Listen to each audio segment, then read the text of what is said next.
Tout s'est joué en quelques heures à Ouagadougou, dans un climat tendu où chaque décision comptait réellement pour l'avenir immédiat. Une mallette, 5 milliards de francs CFA, et une opération pensée pour rester invisible révèlent ce soudain une fragilité précise que l'ingérence cherchait à exploiter.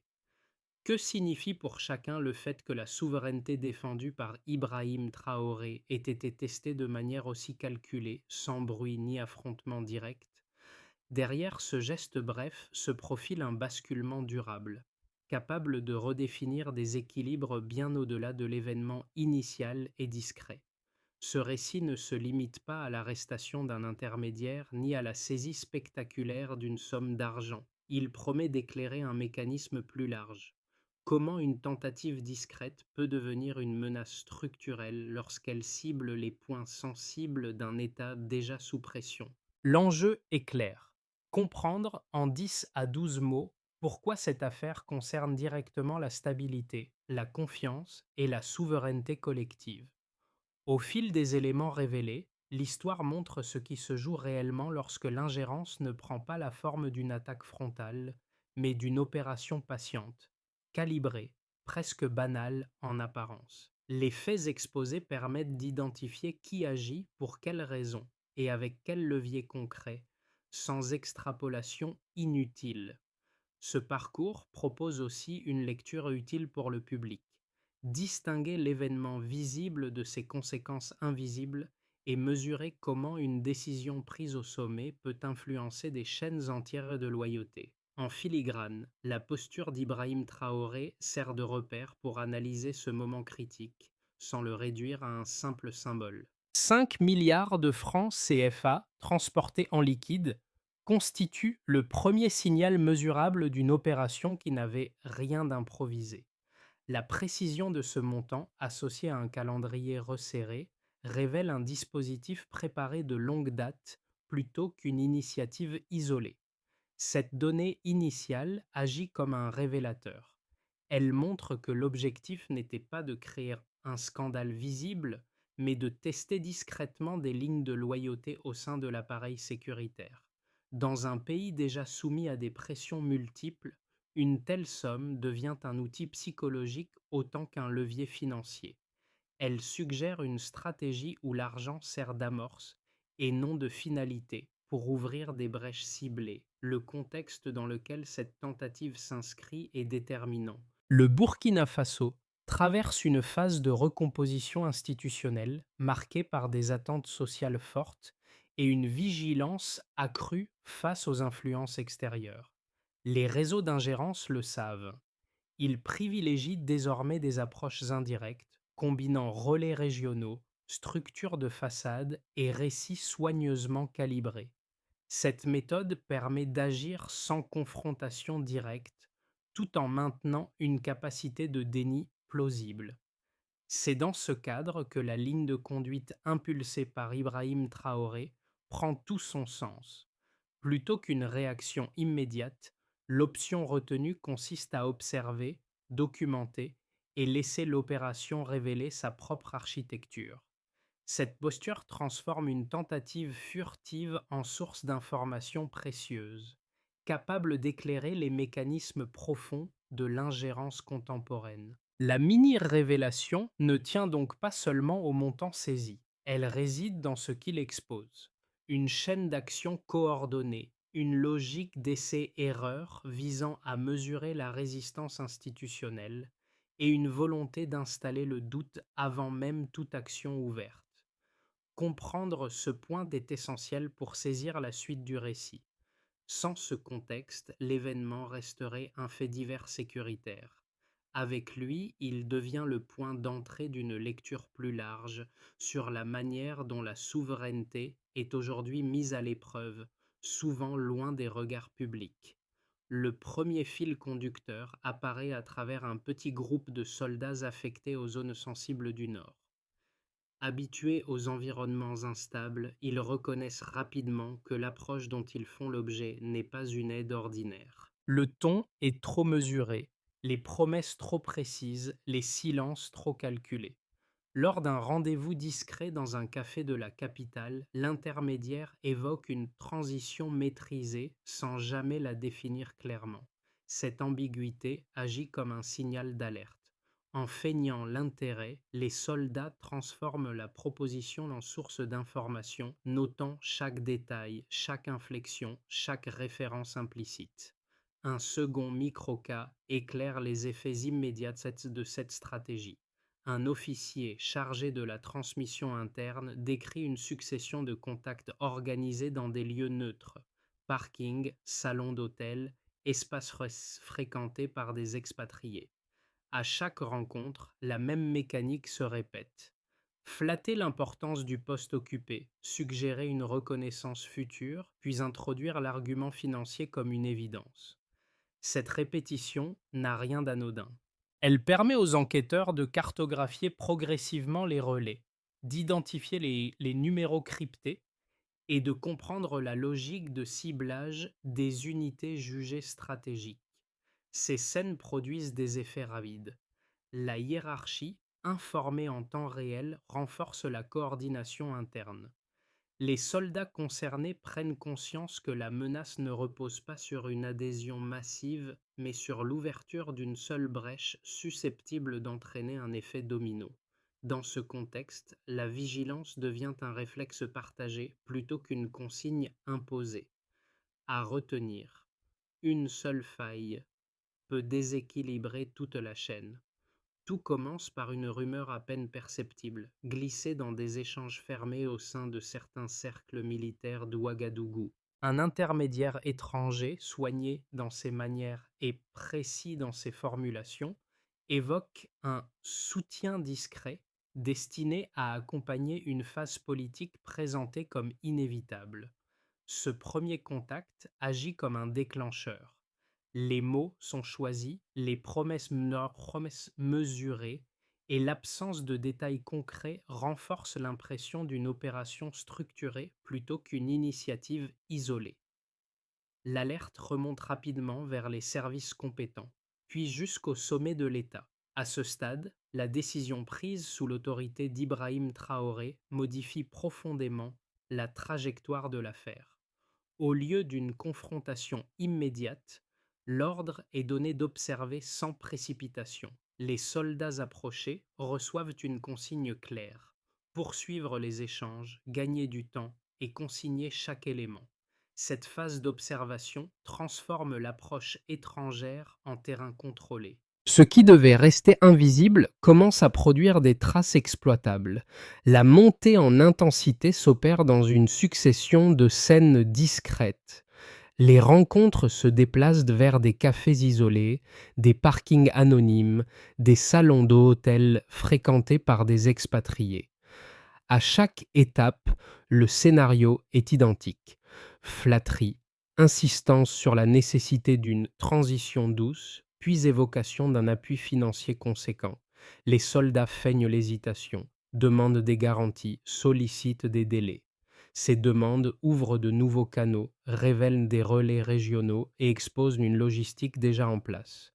Les enquêteurs suivent les déplacements, recoupent les communications chiffrées et reconstruisent patiemment la chaîne de contact. Le point culminant survient lorsque l'intermédiaire évoque un calendrier précis. Une date est avancée, présentée comme le moment où tout doit s'enclencher. Il est question d'un financement massif de messages médiatiques destinés à requalifier certaines unités et d'un soutien extérieur prêt à intervenir. Cette annonce marque un basculement. Les informations transmises permettent aux services de sécurité de tracer la provenance des fonds et d'identifier les circuits utilisés pour leur acheminement. Le 8 novembre 2024, dans un hôtel du centre-ville, l'opération atteint son apogée. L'intermédiaire arrive avec une mallette contenant 5 milliards de francs CFA en liquide. Convaincu que la transaction va se conclure, il ignore que l'ensemble de la scène est sous contrôle. Au signal convenu, une unité spéciale intervient. L'action est rapide, sans affrontement, et l'argent est saisi. En quelques minutes, une tentative d'ingérence patiemment construite s'effondre. Les répliques ne tardent pas. La nouvelle se diffuse d'abord dans les cercles sécuritaires, puis dans l'espace public. Dans les casernes, l'épisode agit comme un rappel brutal mais fédérateur. La manœuvre déjouée renforce la cohésion interne et confirme que la patience stratégique a porté ses fruits. Ce déroulé, marqué par une activation discrète, une montée calculée et une résolution nette, montre comment une opération pensée pour rester dans l'ombre peut être retournée contre ses initiateurs. Avant l'opération, les signaux financiers paraissaient dispersés et difficiles à relier. Après la saisie, ils dessinent une trajectoire nette qui permet de mesurer l'ampleur réelle de l'ingérence. Ce passage du flou au traçable constitue le cœur de l'analyse quantitative. Il ne s'agit pas d'accumuler des chiffres, mais de comprendre ce qu'ils révèlent lorsqu'ils sont replacés dans une séquence cohérente. 5,3 milliards de francs CFA ont transité sur une période courte par des structures présentées comme humanitaires. En clair, volume anormal révélant un usage de façade respectable pour masquer une finalité politique. Ce chiffre dépasse largement les budgets habituels de ce type d'organisation dans le pays. La concentration temporelle de ces flux indique une préparation méthodique plutôt qu'un financement opportuniste. Elle montre aussi que l'argent n'était pas destiné à une action unique, mais à alimenter plusieurs points de contact simultanément, augmentant ainsi les chances de succès de l'opération. 32 communications chiffrées identifiées en moins de 3 semaines entre relais locaux et correspondants extérieurs. En clair, fréquence élevée signalant une coordination étroite et des ajustements en temps réel. Ce volume de contact, concentré sur un laps de temps réduit, correspond précisément aux phases de test des loyautés internes. Les analystes observent que ces échanges s'intensifient après chaque rencontre physique, suggérant un mécanisme de compte-rendu et de validation. La donnée brute devient ainsi un marqueur de synchronisation, révélant que l'ingérence reposait autant sur la communication que sur le financement. Un des 2 millions de messages de soutien recensés sur les réseaux sociaux en 48 heures après la révélation publique. En clair, mobilisation rapide montrant une perception collective d'attaque directe contre la souveraineté nationale. Cette réaction ne relève pas d'une campagne orchestrée par l'État. Sa spontanéité et son ampleur indiquent un seuil de sensibilité atteint au sein de la population. Le chiffre agit comme un contrepoids aux deux premiers indicateurs. Là où l'ingérence cherchait la discrétion, la réponse sociale produit de la visibilité et renforce la cohésion. Prises séparément, ces trois mesures pourraient sembler anecdotiques. Ensemble, elles décrivent une architecture d'influence articulée autour de trois leviers: l'argent pour amorcer, la communication pour coordonner et l'environnement narratif pour légitimer. Le passage du baseline au delta est ici décisif. Avant l'enquête, ces éléments existaient à l'état diffus. Après la reconstitution, ils forment un système lisible, mesurable et donc contestable. Dans ses prises de parole, Ibrahim Traoré insiste sur ce point précis. La guerre contemporaine ne se limite plus aux affrontements armés. Elle se déploie dans des espaces comptables, numériques et symboliques où chaque variation chiffrée a un sens stratégique. Cette lecture permet de dépasser l'émotion liée à la saisie spectaculaire de la mallette pour entrer dans une compréhension structurelle de la menace. L'intérêt de ces preuves quantitatives réside aussi dans leur valeur préventive. Elles offrent des seuils d'alerte concrets: volumes financiers atypiques, densité de communications inhabituelles, réactions sociales massives. En les identifiant, les institutions peuvent transformer un épisode ponctuel en cadre d'analyse durable. C'est à ce niveau que les chiffres cessent d'être descriptifs pour devenir opérationnels. Ainsi, la dimension chiffrée ne confirme pas seulement l'existence d'une ingérence, elle en expose la méthode, le rythme et les points de vulnérabilité. Cette clarification marque une étape charnière. À partir d'ici, le débat ne porte plus sur le soupçon, mais sur la réponse à apporter à une mécanique désormais visible. Une première ligne d'analyse, portée par plusieurs observateurs internationaux, soutient qu'un État confronté à des menaces sécuritaires multiples ne peut se permettre une rupture nette avec ses partenaires traditionnels.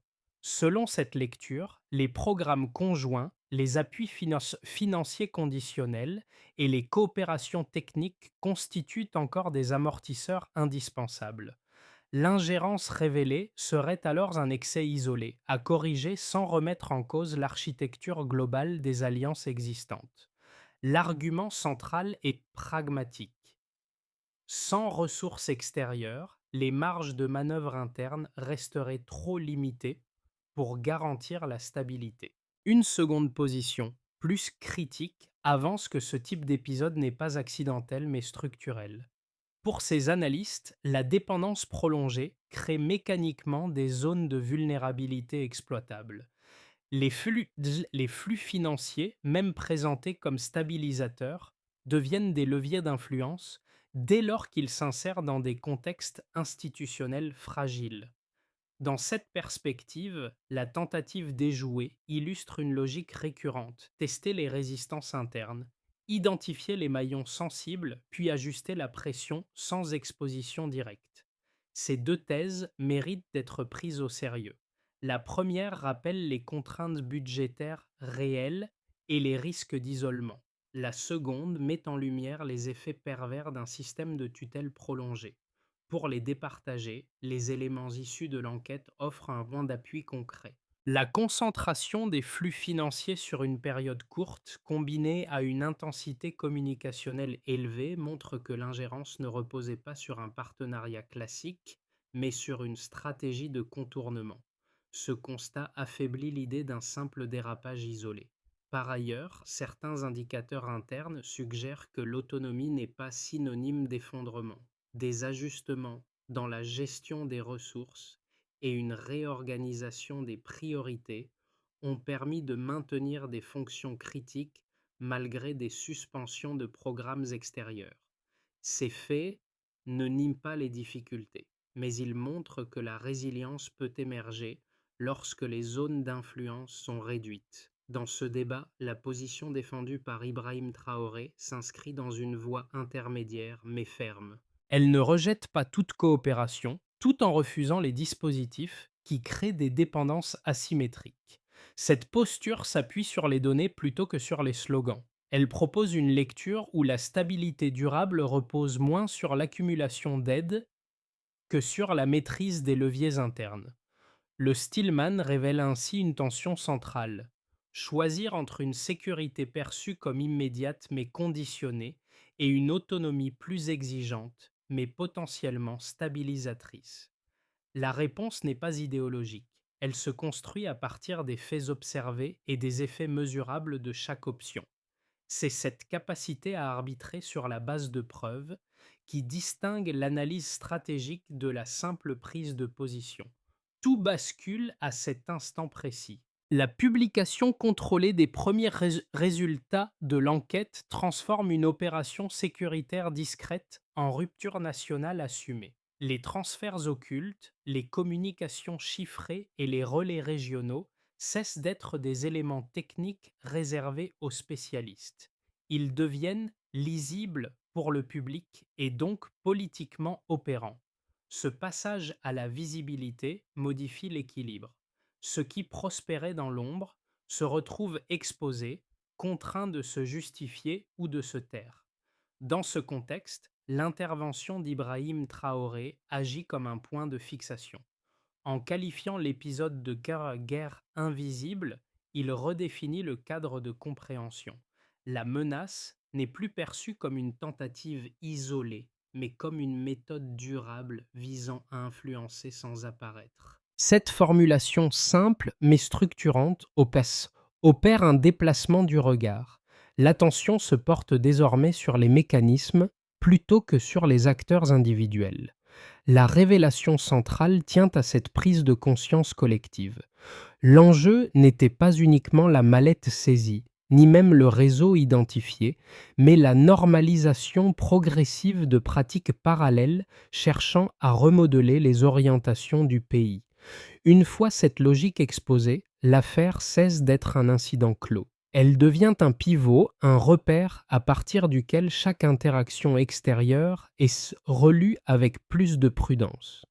Ce mi-parcours marque ainsi un changement de statut du récit. On ne parle plus seulement de ce qui a été déjoué, mais de ce qui doit désormais être anticipé.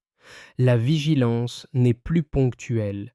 Elle s'inscrit comme une discipline collective, nourrie par l'expérience révélée. Les effets de l'opération déjouée se déploient simultanément dans 4 sphères clés, chacune révélant une facette différente de l'impact réel de l'ingérence et de la réponse institutionnelle. L'événement n'agit pas comme une onde unique, mais comme une série de réajustements qui redessinent priorités, comportements et rapports de force. Pour l'État, la conséquence immédiate est une clarification stratégique. La démonstration publique des mécanismes d'influence oblige les institutions à resserrer leurs procédures et à réduire les zones grises. Les circuits financiers sont mieux surveillés, les échanges sensibles davantage documentés et la chaîne de commandement gagne en lisibilité. Cette dynamique renforce la crédibilité de l'appareil sécuritaire, non par une démonstration de force, mais par la preuve d'une capacité d'anticipation. La ligne défendue par Ibrahim Traoré s'impose ici comme un cadre de référence. Observer, comprendre, puis agir avec précision plutôt que dans la précipitation. Pour les acteurs économiques, l'affaire agit comme un révélateur de pratiques tolérées par habitude. Les flux, les flux occultes mis au jour incitent à revoir les relations entre entreprises, ONG et autorités publiques. Les contrats, notamment dans les secteurs extractifs et logistiques, font l'objet d'un examen plus strict. Cette vigilance accrue crée une période d'ajustement, parfois perçue comme contraignante, mais elle ouvre aussi un espace de rééquilibrage. Les entreprises locales gagnent en légitimité, tandis que les partenaires extérieurs comprennent que la stabilité passe désormais par la transparence plutôt que par l'influence indirecte. Pour les citoyens, l'impact est d'abord symbolique, puis pratique. La révélation du complot transforme une inquiétude diffuse en compréhension partagée. Beaucoup réalisent que la souveraineté ne se joue pas seulement sur les frontières, mais dans des interactions quotidiennes, souvent invisibles. Cette prise de conscience renforce la confiance envers les institutions lorsqu'elles agissent de manière lisible et documentée. Dans les casernes comme dans l'espace public, l'épisode nourrit un sentiment de cohésion. La vigilance devient un réflexe collectif, non une injonction abstraite. Les discussions se multiplient dans les médias locaux, les associations et les cercles communautaires, installant un débat durable sur les formes modernes de l'ingérence. Pour l'environnement régional, enfin, l'affaire crée un précédent. Les pays voisins observent qu'un réseau d'influence peut être identifié et neutralisé sans escalade ouverte. Cette démonstration alimente des échanges accrus d'informations et renforce l'idée qu'une coordination régionale est possible face à des menaces hybrides. Dans le même temps, certaines puissances extérieures adoptent une posture plus prudente, conscientes que leurs marges d'action informelles sont désormais plus étroites. Le Burkina Faso cesse d'être perçu uniquement comme un terrain vulnérable. Il apparaît comme un acteur capable de fixer des lignes rouges. Pris ensemble, ces 4 ensembles d'effets montrent que l'événement dépasse largement le cadre sécuritaire initial. Il redéfinit les relations entre institutions, économie, société et environnement régional. La conséquence la plus durable réside peut-être là, une modification des attentes. Ce qui était auparavant toléré devient suspect et ce qui était invisible devient analysable. Cette transformation installe un nouveau seuil de vigilance, appelé à structurer les décisions futures bien au-delà de l'affaire elle-même. À partir des dynamiques déjà enclenchées, 3 trajectoires plausibles se dessinent pour l'horizon des 6 à 12 prochains mois. Elles ne relèvent ni de la prédiction gratuite ni de l'alarmisme, mais d'une lecture conditionnelle des forces désormais visibles: capacités institutionnelles, cohésion sociale, pression extérieure et coordination régionale. Dans un scénario de base, dans cette hypothèse, l'État consolide progressivement les ajustements engagés après l'opération. Les contrôles financiers restent renforcés, les procédures internes gagnent en régularité et la communication institutionnelle demeure mesurée. La stabilité se maintient sans transformation spectaculaire. Les partenaires extérieurs s'adaptent à ce nouveau cadre, parfois avec réticence, mais sans confrontation ouverte. Les marges budgétaires demeurent contraintes, toutefois suffisantes pour préserver les fonctions essentielles. Ce scénario repose sur une continuité maîtrisée.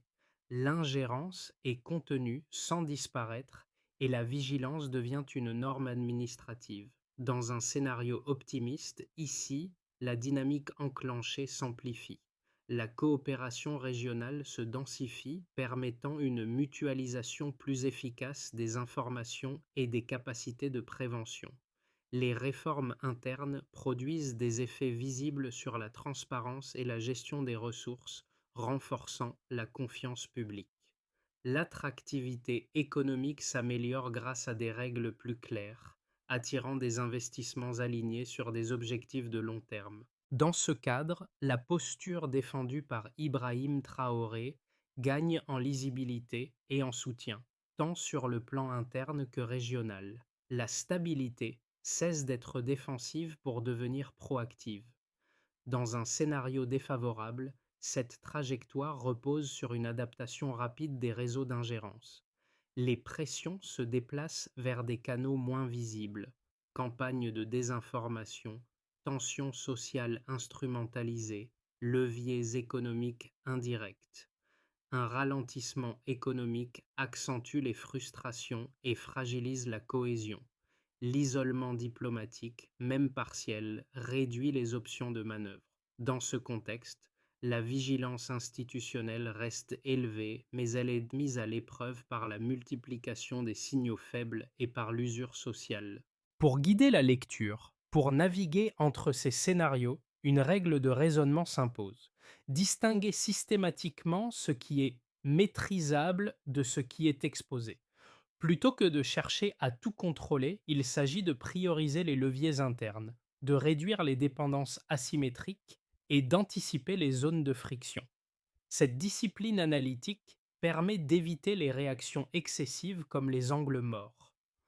Au-delà des institutions, les répercussions de l'affaire se traduisent dans les trajectoires individuelles selon des logiques distinctes mais convergentes. Chaque groupe social interprète l'événement à partir de son quotidien, transformant une opération sécuritaire abstraite en expérience concrète. Pour les habitants des centres urbains, l'effet principal est une rupture avec une forme de résignation. Dans les villes, les échanges autour de l'affaire ouvrent des espaces de discussion rarement occupés auparavant. Radios communautaires, établissements scolaires et lieux de travail deviennent des points de débat sur les formes modernes d'ingérence. Cette parole retrouvée nourrit un sentiment d'inclusion. Les décisions stratégiques ne sont plus perçues comme lointaines, mais comme ayant un impact direct sur la stabilité économique et sociale. Un premier geste s'impose alors naturellement: s'informer de manière critique et diversifier ses sources. Pour les jeunes, souvent confrontés à des perspectives limitées, l'événement agit comme un rappel de responsabilité collective. Beaucoup comprennent que la stabilité ne dépend pas uniquement des dirigeants, mais aussi de la capacité des citoyens à repérer et à contester les récits simplificateurs. Cet éveil se traduit par un engagement accru dans des initiatives civiques, des projets associatifs ou des discussions structurées en ligne. Un second geste devient pertinent: transformer l'indignation ponctuelle en participation durable, même à petite échelle. Pour les communautés rurales, l'impact est plus silencieux mais tout aussi profond. La révélation du complot confirme que les manœuvres extérieures menacent directement la continuité des activités locales, qu'il s'agisse de l'agriculture, des coopératives ou des réseaux de solidarité. La stabilité nationale apparaît alors comme une condition de survie économique. Le geste le plus concret consiste à renforcer les liens communautaires et à relayer rapidement toute information inhabituelle vers les autorités locales. Dans ces trois cas, un point commun se dégage. La souveraineté cesse d'être une notion abstraite. Elle devient une pratique quotidienne, fondée sur l'attention, la circulation de l'information et la confiance mutuelle. Cette transformation, lente mais réelle, constitue l'un des effets les plus durables de l'affaire. Si vous le souhaitez, nous pouvons poursuivre avec la suite. Pour transformer l'élan créé par l'opération en dispositif durable, une feuille de route structurée s'impose. Elle ne vise pas à répondre à une crise ponctuelle, mais à installer des mécanismes capables de prévenir des tentatives similaires à l'avenir. Sous l'impulsion d'Ibrahim Traoré, l'approche retenue repose sur des actions mesurables, réparties dans le temps et attribuées à des acteurs clairement identifiés. D'abord, il faut sécuriser les flux financiers. Le ministère chargé des Finances renforce les audits sur les organisations à vocation humanitaire ou éducative opérant dans des secteurs sensibles. Les transferts dépassant certains seuils sont systématiquement signalés à la cellule de lutte contre le blanchiment. Le résultat se mesure au nombre d'anomalies détectées et traitées avant leur diffusion. Ensuite, il s'agit de renforcer la vigilance interne. Au sein des forces de sécurité, un protocole à plusieurs niveaux est mis en place pour encadrer les contacts extérieurs. Les unités reçoivent des formations spécifiques sur les méthodes d'approche indirecte et les signaux faibles. L'indicateur clé devient la rapidité de remontée des informations et la qualité de leur documentation. Parallèlement, il est essentiel d'ancrer cette vigilance dans le tissu citoyen. Les collectivités locales organisent des ateliers de sensibilisation sur les menaces hybrides et la désinformation. Les établissements scolaires introduisent des modules courts consacrés à la vigilance civique. L'efficacité se lie dans la participation et dans la multiplication d'initiatives locales autonomes. Enfin, la coordination régionale devient un levier déterminant. Avec les partenaires du Sahel, une plateforme commune de partage d'informations est développée. Elle vise à croiser données financières, signaux sécuritaires et analyses contextuelles. La réussite de ce dispositif dépend de la régularité des échanges et de la capacité à anticiper plutôt qu'à réagir. Cette feuille de route ne promet pas l'élimination totale des risques, elle propose une méthode. Réduire les vulnérabilités connues, détecter plus tôt les tentatives d'influence et transformer la vigilance en réflexe institutionnel et social. Le fil du récit revient naturellement vers ceux qui, dès le départ, ont servi de boussole silencieuse. Ces soldats approchaient dans des lieux ordinaires, cafés anonymes et parkings sans visage. Leur choix de la patience plutôt que de la réaction immédiate a transformé une tentative d'ingérence en révélateur stratégique. Sans geste spectaculaire, ils ont montré que la lucidité quotidienne peut peser autant qu'une décision prise au sommet. Ce rappel donne une profondeur humaine à l'ensemble de l'affaire. Loin des chiffres et des analyses, il met en lumière une forme de courage discret, fondé sur la discipline et le sens de la responsabilité. Ce sont ces comportements ordinaires, répétés sans éclat, qui ont permis de contenir une opération conçue pour fissurer les hiérarchies de l'intérieur. Le motif est clair. La stabilité ne repose pas uniquement sur des structures, mais sur des individus capables de résister à la banalisation du doute. Dans ce cadre, la posture d'Ibrahim Traoré apparaît comme un point d'équilibre. Elle n'efface pas les risques, mais elle donne une direction lisible, laissant la place à l'intelligence collective plutôt qu'à la précipitation. Le récit des derniers mois devient alors une mémoire partagée, reliant les décisions stratégiques aux gestes les plus simples. Une vigilance partagée peut encore infléchir le cours des choses. L'histoire qui vient d'être déroulée ne se referme pas avec la neutralisation d'un réseau, ni avec la saisie d'une mallette. Elle laisse derrière elle une question plus large, qui dépasse le cadre sécuritaire pour toucher à la manière dont une société se protège et se pense. Les événements récents rappellent que la souveraineté ne se proclame pas uniquement dans les discours officiels, mais se construit dans l'attention portée aux détails, aux récits qui circulent et aux choix quotidiens. Ce moment invite à poursuivre la réflexion collectivement. Comprendre les mécanismes de l'ingérence, c'est déjà réduire leur efficacité. Partager des analyses, confronter des points de vue et maintenir un dialogue ouvert permet d'éviter que la peur ou la simplification ne prennent le dessus. Cette démarche n'exige ni expertise particulière ni engagement spectaculaire, seulement une volonté de rester attentif et informé. Dans cette perspective, la posture défendue par Ibrahim Traoré n'est pas présentée comme un modèle figé, mais comme un point de départ pour une discussion plus large sur l'autonomie, la coopération et les lignes rouges à ne pas franchir. La question reste ouverte. Comment transformer cette vigilance ponctuelle en culture durable sans céder à la méfiance permanente? La réponse ne peut venir d'une seule voie. Elle se construit dans l'échange, la nuance et la participation. C'est dans cet espace de discussion que se joue à long terme la solidité d'une souveraineté vivante.